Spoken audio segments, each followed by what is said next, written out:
We'll go ahead and get started Yep. on the content, but just wanted to preview for you in case you decide to do this the long form and actually watch it on YouTube. Mm-hmm. We'll try to keep it 25, 30 minutes or less, but we're going to talk about these three topics. Fanatics once into TCG, what that could look like, what that might mean for the hobby, why are they going to do it, and kind of all the how, what, why, where, when, that sort of thing. Yep. And then we're going to talk about some of the 2025 football standouts and not so big standouts. Yes. And is it a buy, sell, hold on those, primarily Bill's opinion on that. And then we're going to talk about, is vintage officially the ugly stepsister of our current hobby market? So we're going to kind of talk about those things, and we'll get started with Fanatics once into TCG. So just very basic. You give the information you know, and then I'll give a rebuttal, and then you can rebut where I'm wrong. No, okay, that's fine. Because I don't know a ton of what you know. So okay, so Fanatics does want into the TCG market. So what that means is Fanatics they're already in non-sports. They're already, of course, in every major sport. They own most of the major license. We've seen what's happened with basketball. Why would they be so greedy that they want into this too? Why would they go that direction? Well, it's a simple fact that we always talk about during COVID, the growth in this hobby primarily took place on the sports side. In this most recent growth in late 2024, 2025, it seemed to be really Pokemon, and even toward the tail end there, One Piece was seeming to grow. So they just want as much of the pie as they can get. Yes. So the reason why they want into this is because they want to be part of that growth of that market. So just to explain what that is, a trading card game is just what it sounds like. If you're familiar with Pokemon, Magic, Yu-Gi-Oh, One Piece, it is just a game, role play kind of thing.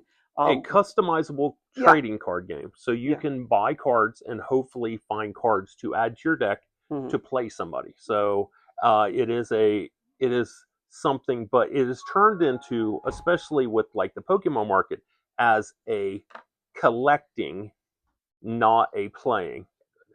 It's became more of a collecting and put together the set. I'm working on my set. I'm not working on building a Charizard deck and stuff like that. And where Magic is more, hey, I need to build a certain deck to play at a certain time. And a lot of them will break up a deck to make a new deck. So it is not as collectible as a complete collection. They just want to play the game. So yeah, absolutely. So they want into that market. Now, how do we know? How do we know for sure they want into that market? Well, common sense would say that maybe that might be something they might want to dabble in, but they literally have put out job postings through Indeed and things like that. Indeed. Where they're trying to get people, and it literally is art creation. It's head of marketing for those departments.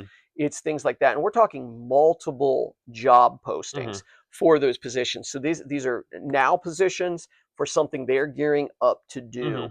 So the win of it could probably be midsummer or something. They could probably have something together and be releasing that. Now you might be saying, well, good luck. I mean, Pokemon's been around for 30 years.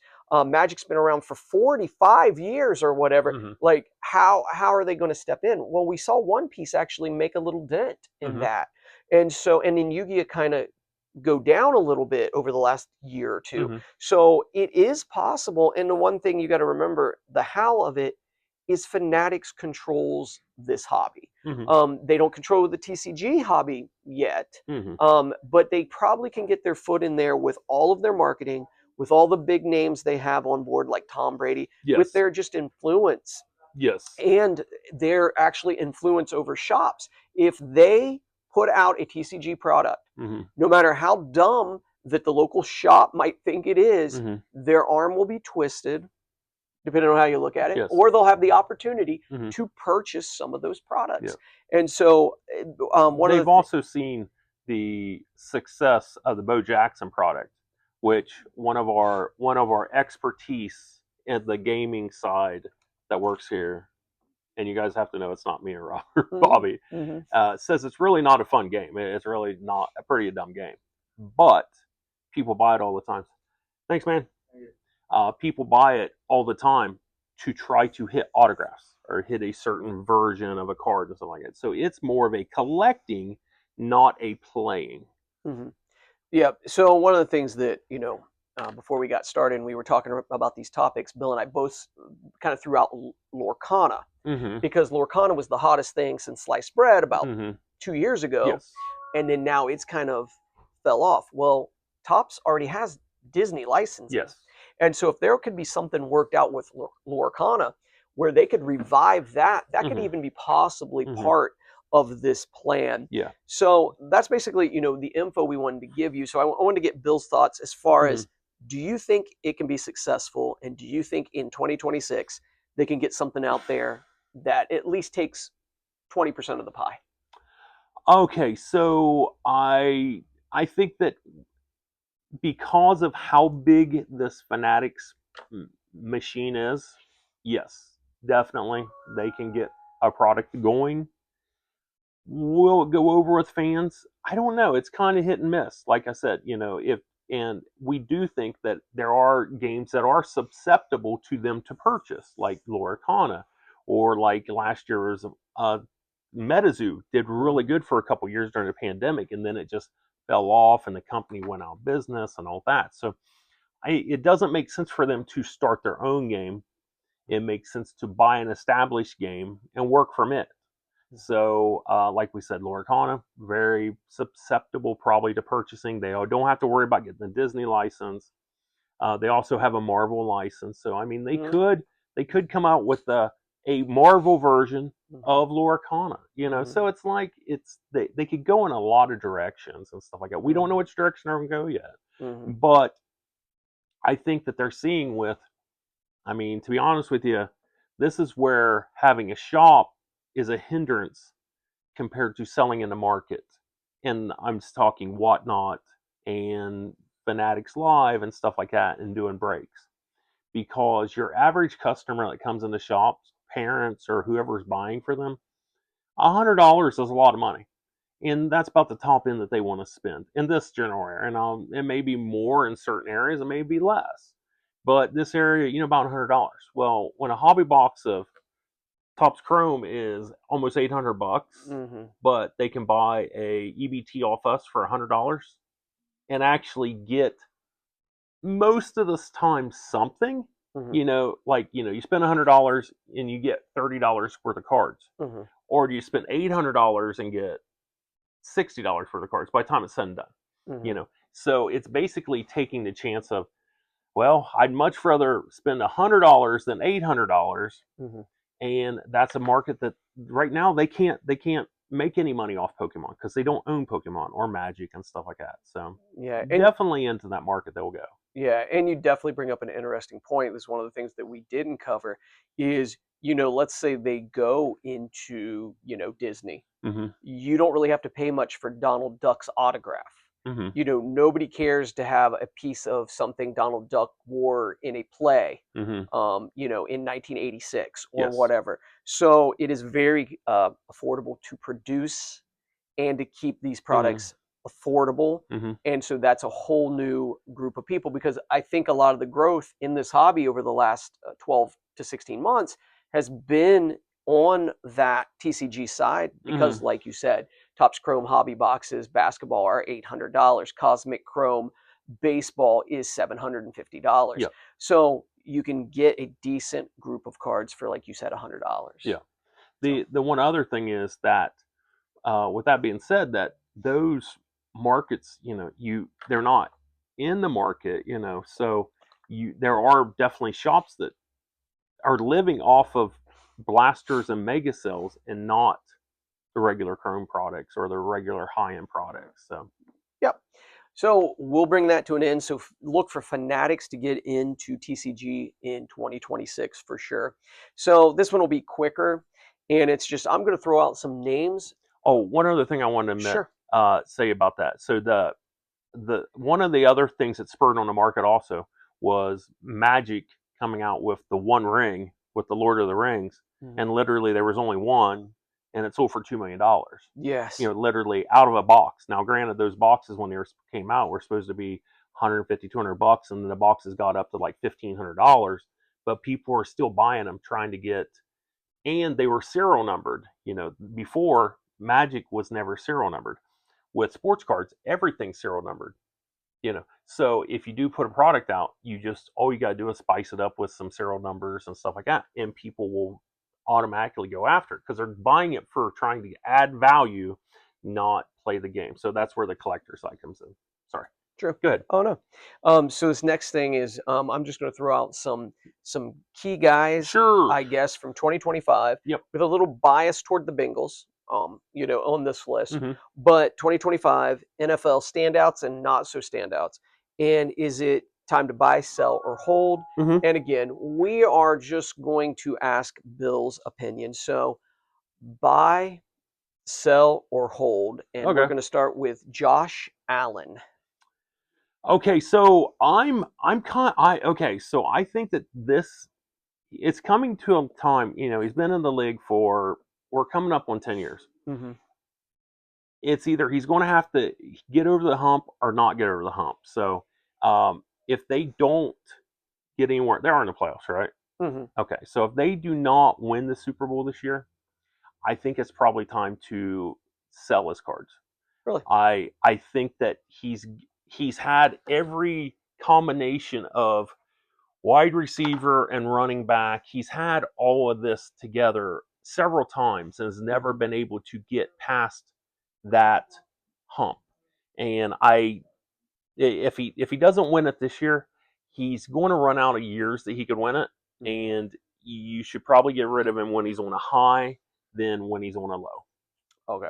So there we go. So hold with the possibility of selling. Yes. Drake May. Buy, sell, or hold?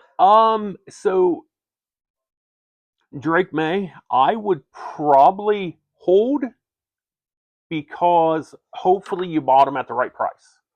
I wouldn't buy him now at the peak because there's a lot of stuff out there. There's a ton of stuff. You can still go back and buy his rookies out of boxes it shows for $1, $2, and stuff like that. So if you can buy them for that and you want to put back a stash of 100 cards, I can see that. To buy a big autograph, no, I don't. I would not put a bunch of money into him because just as everything, it's the long term that we're looking for, not just the quick turn and burn. So yeah, I would hold Drake May and buy if he's cheap. Okay. And so Mark, or yeah, Matt Stafford. Buy, sell, or hold? Matt Stafford, I don't know why you have Matt Staffords at this point. You should have sold him a couple years ago. You literally when he went from having no market when he was with the Lions and he went to the Rams and won a Super Bowl, you should have sold all your stuff. You shouldn't be sitting on any of it unless you're literally praying. And then he could be a Hall of Famer, I guess, at some point down the years, but he's probably going to play for a couple more years. Mm-hmm. I don't think they're going to get very far. And you've reached your peak of selling him's already passed. Okay. So if you happen to have some and you can sell them now, do it. I would definitely get rid of him if you can. Okay. Jared Goff. Jared Goff's tough. I think he's a hold. I think that Lions team is really good. I know that they're changed their coach again. I believe they're a good team. I mean, they got good wide receivers, they got good running backs. They just ran into a streak of bad luck, I think. So I would hold him or to purchase, rookie stuff. It's because they didn't make the playoffs. His rookie stuff should be cheap, and I'd probably purchase. Okay. So hold to buy. Hold to buy Jared Goff. Okay. Caleb Williams. So I'm not sold on Caleb Williams, but I mean, if you have some, I'd probably hold. I don't think that there's not enough information on him to say sell because the Bears did very well. I don't think there's a lot of information to say buy either, so I would just hold it. Okay. Bo Nix. Bo Nix, hopefully you bought before. I mean, as we know, as we go through the different playoffs of the thing, there's only going to be one quarterback that's going to be part of the team that wins the Super Bowl. So there are a lot of those people like Bo Nix right now. I'm not saying I hope they lose, but if they would lose or not win the Super Bowl, I would probably be purchasing Bo Nix stuff. I think that they have a very good team, and it's better to buy them after they're out of the playoffs than buy them currently right now as they are in the midst of the playoffs. Okay. So we'll end with this quarterback. We've got a couple more guys, but this is the last quarterback, Joe Burrow. Joe Burrow. That's a tough one. I don't have a lot of big cards of him. I have a lot of Burrows. I have thousand rookie cards and stuff like that. I'm setting on. The one thing that you have to take in consideration is for the first 3 years of his career, you could buy his cards in dollar boxes or $2 or $3, and that's where I picked up all mine, most of mine. You're not finding them in boxes, and you also aren't finding product to open with him in it. Or if it is, it's at the peak money. So I would probably right now buy Burrow low end cards, and I would probably add an autograph, but I probably would add something that is NFL licensed, not just Leaf, because Leaf did a whole bunch of different stuff, and I like them, and they're more affordable. You're talking 150, $200 compared to $400, but the NFL licensed one will hold more resale value in the hobby than a Leaf. Okay. So now we'll move to McCaffrey. McCaffrey keeps on. 1 year he's hurt, the next year he's not hurt, and then when he's not hurt, he has a phenomenal season. He is a field general. He literally is a field general, and the 49ers are not in the playoffs without him. I still think that his rookie cards are low, so I would probably purchase them, but it's not the person that has them out there in his showcase, because people will have them in their showcase, be like, "Oh, this is $20," but the next guy will have it in his $5 box. So I would dig for his rookies for people that put them in their dollar boxes a year ago or $5 boxes a year ago, not the person that's currently up to the market and has it in their showcase. So a lot of this stuff I would dig through value boxes to find. That's it's hard to buy off people that have people in their showcases. You know why? Because those people are very happy with those cards.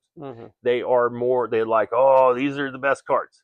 Okay, I like them. I think they're cool, but I'd much rather buy a $20 card in your half off box than I would a $20 card for $20 out of your showcase. Yep, gotcha. Yep. Okay, so Jamar Chase.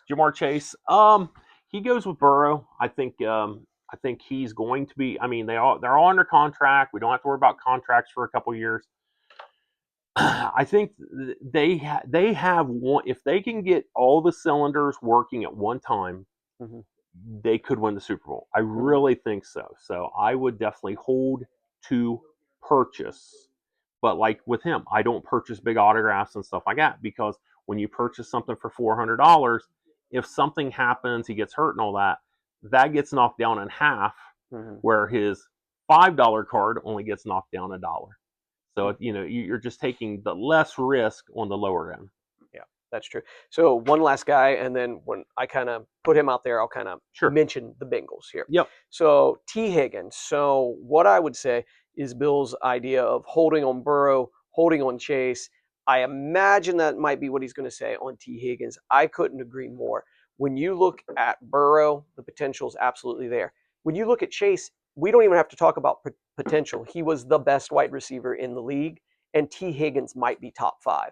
So you're looking at a team with the top receivers in the league, 2 of the top 10 for sure. Yes. And then one of the best quarterbacks in the league. And to figure out why they only went 7 and 9. Yeah, try to figure that out. So what would you with T. Higgins? I mean, if you have him already, I'd hold him. I mean, there's not going to be a pardon me. Unless you're in Central Ohio, you're not going to have a massive amount of people that are saying, hey, I'm looking for T. Higgins. Yeah. So that's where, like on eBay, I can go on eBay and buy a select die cut, rookie for $2 or $3. Mm-hmm. Around here, I mean, really, realistically, it's probably a $10 card because it is a die cut, it is a rookie. Mm-hmm. Around here, it has more value than it does in California or New Mm-hmm. York and stuff like that. So I would buy T Higgins. I think he's a buy, as you would buy. I would buy him a little less than I would Chase, and I'd buy Chase a little less than I would Burrow. Okay. But I would still do a buy on all three of those guys. Okay. The only thing I would say about Higgins is really, as far as holding or buying, is I, even though he is a top 10 for sure wide receiver, if not top 5 in the league, he does not get the same love as Jamar Mm-hmm. Chase does. So there might be an opportunity there to pick Mm-hmm. him up He reasonably. he is a great number 2 Yes. receiver, Yeah. and that's something we've talked about in the past. That there are people that shine, but they only shine because they're not getting double teamed. Yeah. For example, Juju Schuster-Smith, or yeah, Mm-hmm. that was with he was great with the Steelers because Antonio Brown was there. Antonio Brown was, and then he was getting crazy balls. Once Antonio Brown was gone, he has never been a number one, and never, I don't think, will be a number one anywhere. Mm-hmm. He's not a good receiver, but it's easier when you're getting single covered compared to double covered. So Mm-hmm. that's the reason why T Higgins has got, why he is in the top 10, is Mm-hmm. because Jamar Chase is covered so much, but Jamar Chase is that much better. Yeah. So Okay. So yeah, so that was the end of the buy, sell, hold on sure. football. So this next topic, we let Bill do most of the talking here. So this one I'll present, Yep. and I'll let Bill definitely rebuttal the things that I'm going to say. And admittedly, we had a video go very viral because of my take on vintage. So I want to be clear, because I'm not trying to get Hate Facebook. mail. I'm not trying to get hate. I'm not trying to get impression. I'm not really trying to get this to go viral at all. But You I, are an expert in the field of vintage. vintage, yes, I am. So I'm not. I mean, and that's the thing. Admittedly, I'm not an expert in the thing of vintage. I'm actually not an expert In more sports than the cards. average person on single sports cards. Mm-hmm. More than the average person, yes, but more than the average sports card dealer, no. I'm not in the whole singles market. But what I can do is look at the market as a whole and tell you what is, to me, very obvious and very clear. So this is how I would present this. To me, vintage is officially the ugly stepsister in this current hobby, because this current hobby, if we like it or not, does not exist outside of gambling, does not exist outside of Fanatics, it does not exist outside of breaking and that sort of thing. So when you look at vintage, and I'm going to address some of the issues you're going to say as I say this. There's less transactions on vintage. Well, of course, there's less cards. I get it. There's less interest in vintage. Well, why is that? Because it does not benefit the current hobby machine. The current hobby machine is controlled by fanatics and collectors, and this new group of people, what is old to them is no longer 60s and 70s. What is old to them is the 80s and 90s. And if we like it or not, me being 50 years old, 80s and 90s are vintage now. So when I'm talking about vintage, I'm talking about 50s, 60s, 70s. It's just a side thought in this hobby for the most part. Now, people are going to cite large sales of individual cards. Yes, those whales, those Holy Grail cards, those Mickey Mantle rookies grading at a 4, those are great, and I get it. They're big, and big money will put their money and hold it, but it's not that liquid. It's not nearly as liquid as some of the things that are happening. This hobby no longer moves at the same pace that it did 3, 4, 5, or definitely not 15 years ago. It's here and now, transactions after transactions, and nobody is going to get rich trying to hold vintage or buy into vintage or whatever. It's like buying stocks and bonds. Vintage cards are now basically the way of the stamp collector or the coin collector. And I'm not talking about coin collector in the idea of what silver's doing, because silver is taking off. Mm-hmm. It's just, it's boring. There's no gamble. And those people now that saw Mantle play, those people that saw Aaron play, are now aging out. Those cards are going to go somewhere. They're going to go to somebody who doesn't care about it as much, and we're going to see a flood of those cards in the next 15 years in this hobby, a hobby that is drastically changed. And that's my opinion. Now, it's not that I'm saying hobby or vintage is bad. I'm just saying that vintage is taking a back seat because of the way that we currently do sports cards now. Yep. So, go ahead. Okay, so I do agree with him. The hobby now is completely different than it was. It When the vintage came out, it was collecting. You were collecting a set.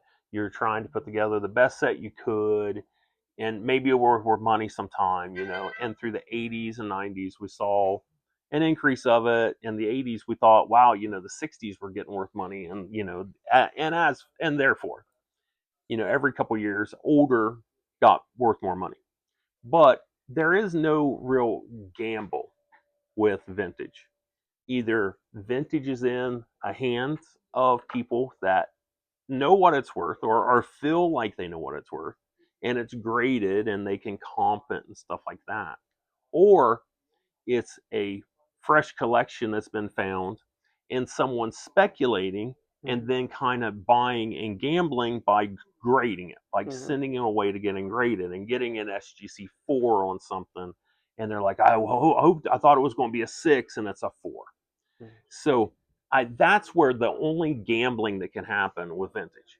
You're not going to go and it's not going to be on the shelf, and you're not going to buy a 1964 Topps pack, you know, unless you're going to pay, you know, like hundreds and hundreds of dollars for it. So that stuff's non-existent unless you go to like Nationals or like major card shops that, you know, have that specifically.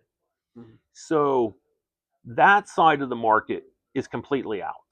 You can't, nobody's gambling on that stuff unless they're just buying as an investment. It's more people that are buying it, is more buying it as an investment. They like the card, they wanted the card as a kid, they are happy having their money in it because that value has not came down. And one card in particular that I hear a lot about is like a Pete Rose rookie. That card has never went down in since it came out. That card has never went down in value.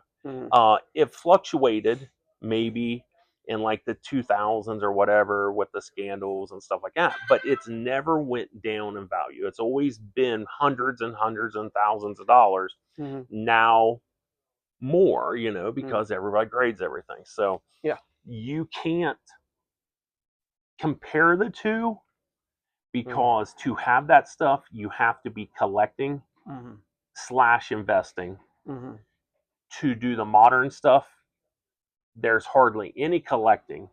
It's just gambling and hoping flipping. that you open something and you get rich on it and you make your money back. Yeah. So I definitely want to say this just to be clear. I am not saying that vintage is going to take some big, huge downturn. Really, like price, like the actual worth. What I'm saying is it's just going to be more out of sight, more out of mind. I'm not saying you don't buy it and like maybe you could hold it and maybe it keeps up with inflation. Actually, I don't even know if it keeps up with inflation, but maybe it keeps up with inflation and it's like your stocks and your bonds. It's just, it's nothing special. It's nothing exciting. And you need a new group of people to be excited and to be into it for it to really experience growth. Yes. And across the board, I don't think that's going to happen for vintage. I just think its days are numbered as far as a big part of our hobby.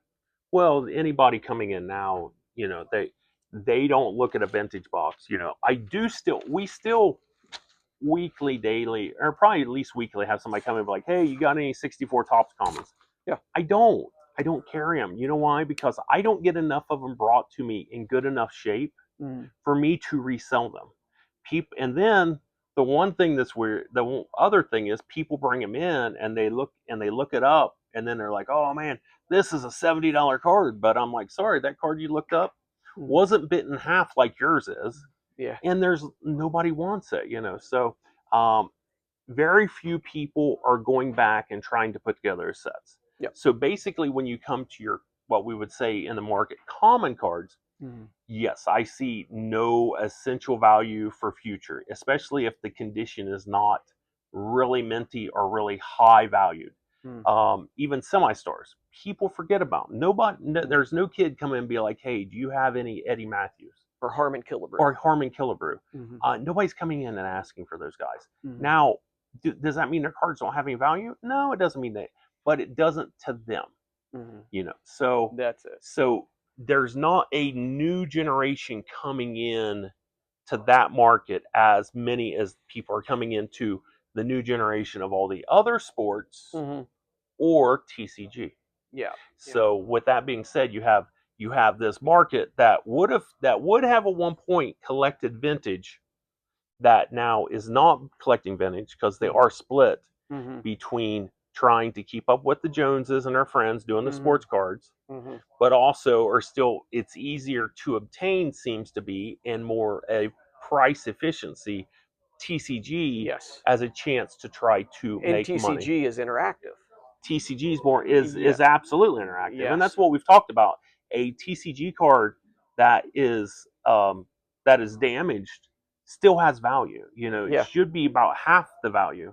Where a card that's very damaged in sports cards, it has no value. Like a Mickey Mantles do, you could have a Mickey Mantle one. Somebody will want it because they don't have it yet. But people will buy that as a placeholder for their set, but their intentions to go back and buy a better copy later. Very rarely does that happen. If you don't have $1,500 today to buy that nice one, you're probably not going to put $1,500 in tomorrow to do it either. So unless some financially windfall you have that happens, you're just going to be stuck with the one you buy. So that's the reason why that the vintage market, I think the high end will stay. The people that have money secured in vintage are not going anywhere, and they're not giving away their stuff and all that. They just will find less of a market of people to sell to, and it will be like one of the shows they're doing is like they're saying it's a vintage show.